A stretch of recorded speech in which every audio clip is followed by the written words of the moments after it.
Metrópole Entrevista.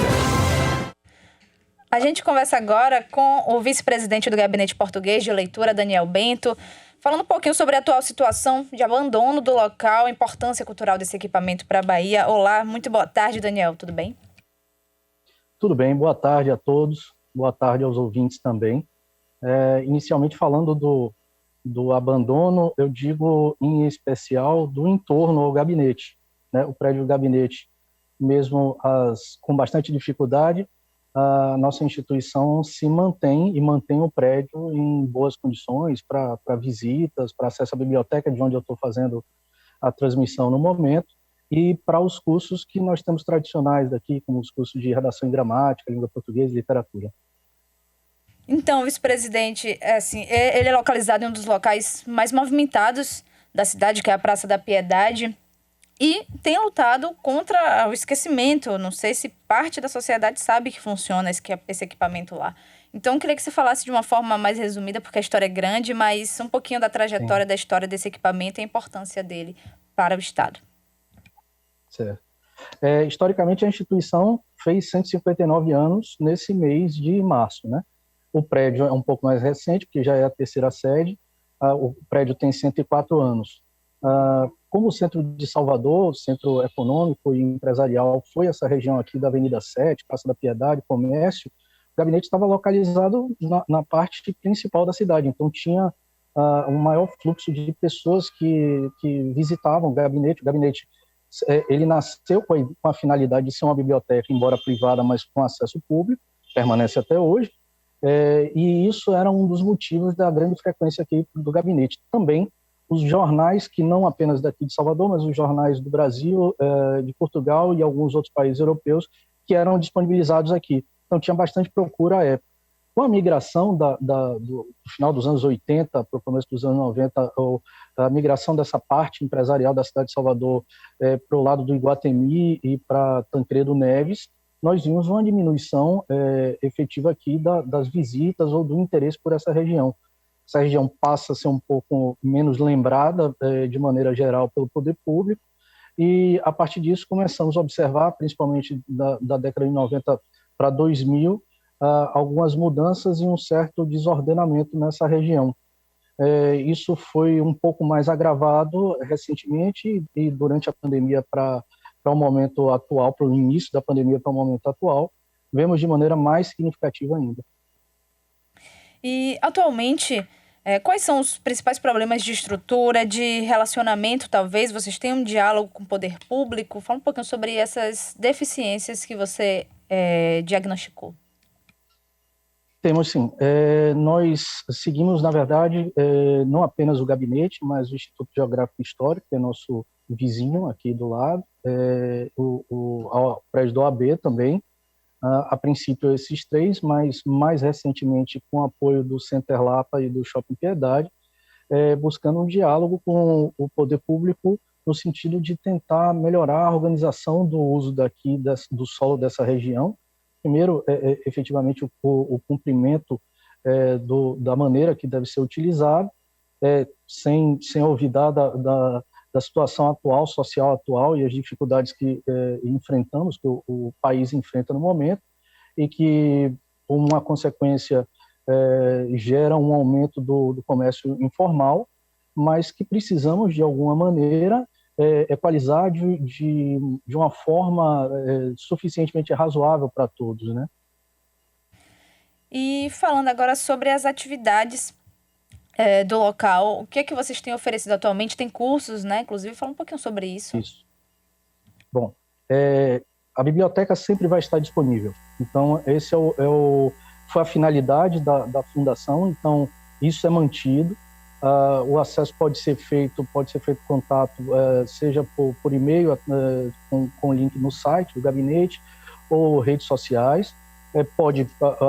O visitante pode chegar a qualquer momento aqui nos dias de semana, de segunda a sexta-feira, a partir das 9 horas da manhã, com intervalo do meio-dia às 14 e depois até às 17 horas, visitar a biblioteca. Além disso, é uma retomada, fizemos no período da pandemia de 2020 e 2021, fizemos uma série de encontros e cursos de maneira online. Estamos retomando agora esses cursos presenciais em 2022. Vamos retomar o principal curso, que é de redação e gramática. Estamos alinhando algumas modificações para que o curso seja voltado também para o Enem, voltado para concursos públicos, ou seja, uma pequena mudança no formato do curso, mas mantida a sua tradição.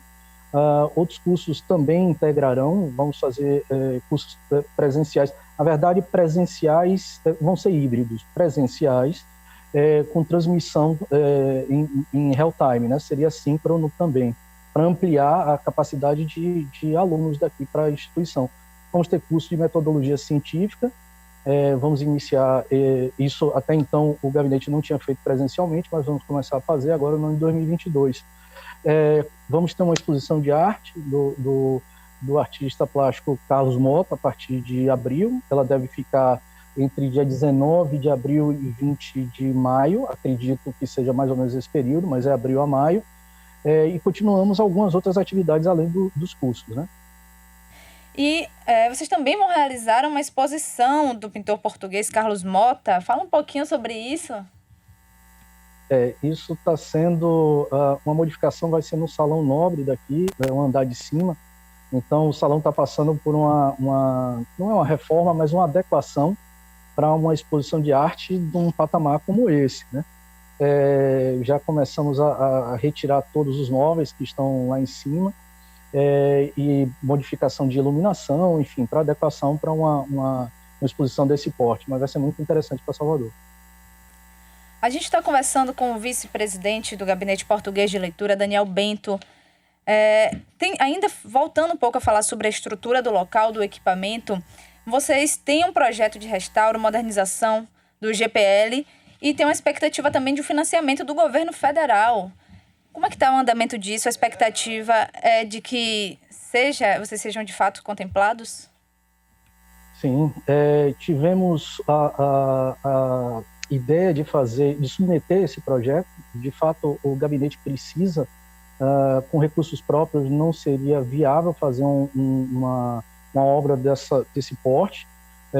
Seria de restauração, a princípio nada vai ser alterado, as suas características principais vão ser mantidas, mas além da restauração, uma modernização, acessibilidade a todos os locais do gabinete que ainda não temos.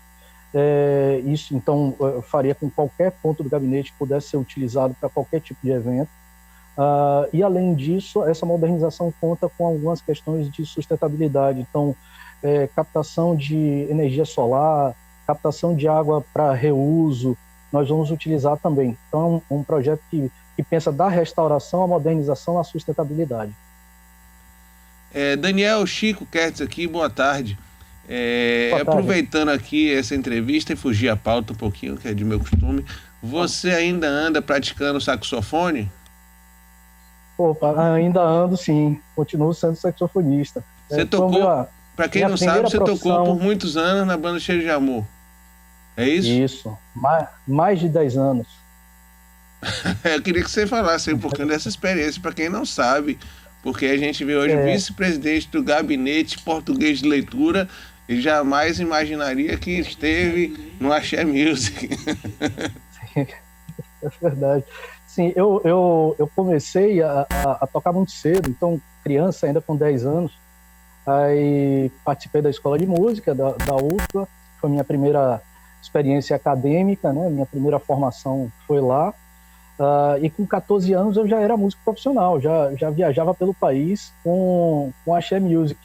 Antes do Cheiro ainda teve Pimenta Nativa, toquei com Jerônimo, toquei com Sarajane, a turma mais antiga ainda do Axé. Eu vi todo esse movimento acontecer, né? Digamos assim, a nossa indústria cultural baiana foi materializada através do Axé, né? Que levou o nome da Bahia e trouxe muitos turistas aqui para Salvador, foi de grande importância. Essa foi uma etapa de minha vida, continuo tocando saxofone, mas aí veio o direito, veio a advocacia, enfim, aí veio o Hospital Português, que é uma instituição irmã. Na verdade, o gabinete nasceu do Hospital Português, dentro do Hospital Português. Hoje em dia são instituições autônomas, separadas, mas nasceu dentro do Hospital Português, quando o Hospital Português era lá no Bonfim, onde hoje é o Sagrada Família.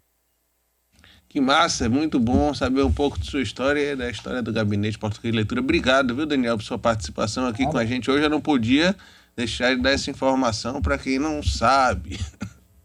Sim, Obrigado. Muito obrigado também.